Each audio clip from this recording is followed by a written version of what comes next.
ಬೆಂಗಳೂರಿನಲ್ಲಿ ಕೌಟುಂಬಿಕ ಕಲಹಕ್ಕೆ ಬಲಿಯಾದ ಪತ್ನಿ ಸುಹಾನಾ ಅತ್ತೆ ಮಾವನ ಮೇಲೆ ಕುಟುಂಬಸ್ಥರು ಆರೋಪ ಮಾಡಿದ್ದಾರೆ.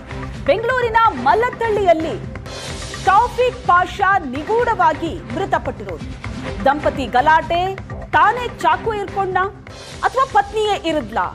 ಚಾಕುವಿನಿಂದ ಇರಿತಕ್ಕೆ ಒಳಗಾದ ಸ್ಥಿತಿಯಲ್ಲಿದ್ದ ತೌಫೀಕ್ ಪಾಷಾ ಮದುವೆ ಆಗಿ 2 ತಿಂಗಳಿನಿಂದಲೇ ಕುಟುಂಬದಲ್ಲಿ ಗಲಾಟೆ ಶುರುವಾಗಿತ್ತು.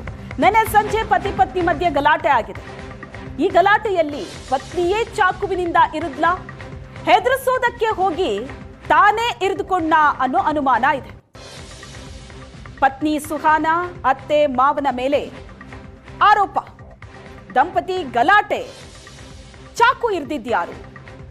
ಚಾಕುವಿನಿಂದ ಇರಿತಕ್ಕೆ ಒಳಗಾದ ಸ್ಥಿತಿಯಲ್ಲಿ ತೌಫೀಕ್ ಪಾಷಾ ಇತ್ತು. ಕೌಟುಂಬಿಕ ಕಲಹಕ್ಕೆ ಬಲಿಯಾದ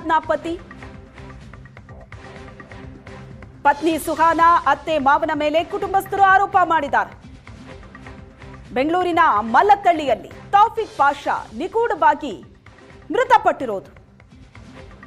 ಗಂಡ ಹೆಂಡತಿ ನಡುವಿನ ಜಗಳದಲ್ಲಿ ಹೆದರಿಸೋದಕ್ಕೆ ಹೋಗಿ ತಾನೇ ಚಾಕುವಿನಿಂದ ಇರಿದುಕೊಂಡ ಅಥವಾ ಪತ್ನಿಯೇ ಇರಿದ್ಲಾ ಅನ್ನೋದರ ಬಗ್ಗೆ ತನಿಖೆ ನಡೀತಾ ಇದೆ. ಡೌಟ್ ಇದೆ ಯಾರು ಮಾಡಿದ್ರು? ನಮ್ ಸೊಸೈನ್ ಮೇಲೇನೆ ಡೌಟ್ ಇರೋದು. ಯಾಕೆ ಆತರ ಮೊದ್ಲು ಏನಾದ್ರು ಅವ್ರ ಮೊದ್ಲು ನಮ್ಮ ಮನೆ ಹತ್ರ ಬಂದು ತುಂಬಾ ಜಗಳ ಮಾಡಿದ್ರು. ಯಾರ್ಯಾರು? ನಾವ್ರ ಅಮ್ಮ, ಅವ್ರ ರಿಲೇಷನ್ ಎಲ್ಲಾರು ಬಂದು ನಮ್ಮ ಮನೆ ಹತ್ರ ಜಗಳ ಮಾಡಿದ್ದು. 2 ಗಂಟೆ ನೈಟ್ ಬಂದು ಜಗಳ ಮಾಡಿ ನಮ್ಮ ಯಜಮಾನ್ಗೆಲ್ಲ ಹೊಡೆದಿ ಇದೆಲ್ಲ ಮಾಡಿದ್ದು. ಏನು ವಿಷಯ ಜಗಳ ಆಗಿತ್ತು ಅವಾಗ? ಅದೇನಂತ ಮಾಡ್ಕೊಂಡಿರಂತ ನನ್ಗೆ ಗೊತ್ತಿಲ್ಲ. ಅವ್ರವ್ರನ್ನೇ ಮಾಡ್ಕೊಂಡಿರೋದು, ನನ್ಗೆ ಹೇಳೇ ಇಲ್ಲ. ಸರಿ, ನಂದು ಒಂದು 10 ದಿನ 8 ದಿನ ಮನೆ ನಡೀತು. ಸರಿ ಅಂತ ನಾಳೆ ಬಿಟ್ಬಿಡಪ್ಪ ಅಂದ್ರೆ ನಮ್ಮ ತಂಗಿ ಒಂದು 9 ಗಂಟೆಗೆ ನನಗೆ ಕಾಲ್ ಮಾಡಿದ್ರು. ಹಂಗೆ ನನ್ನ ಮಗ ಏನೋ ಪ್ರಾಬ್ಲಮ್ ಆಗಿ ತೀರೋಗ್ಬಿಟ್ಟದೆ ಅಂತ ಹೇಳ್ತಾ ಇದ್ರು. ನಾನು ಏನಕ್ಕೆ ಹೆಂಗೆ ಅಂತ ಕೇಳಿದ್ಕೆ ಹಿಂಗೆ ಅಂತ ನನ್ಗೆ ಗೊತ್ತಿಲ್ಲ, ಬನ್ನಿ ನೋಡೋಣ ಅಂತ ಹೇಳಿದ್ರು. ನಾನು ಬರುವಾಗ ಆಸ್ಪತ್ರೆಗೆ ಹೋಗುವಾಗ ಎಲ್ಲ ತೀರೋಗ್ಬಿಟ್ಟಿದ್ದ ಅವು.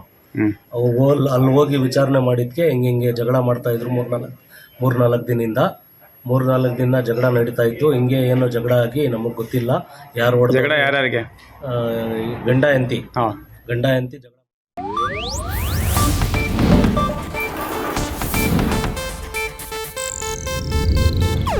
ಇದು ಏಷ್ಯಾನೆಟ್ ನ್ಯೂಸ್ ನೆಟ್ವರ್ಕ್ ಪ್ರಸ್ತುತಿ.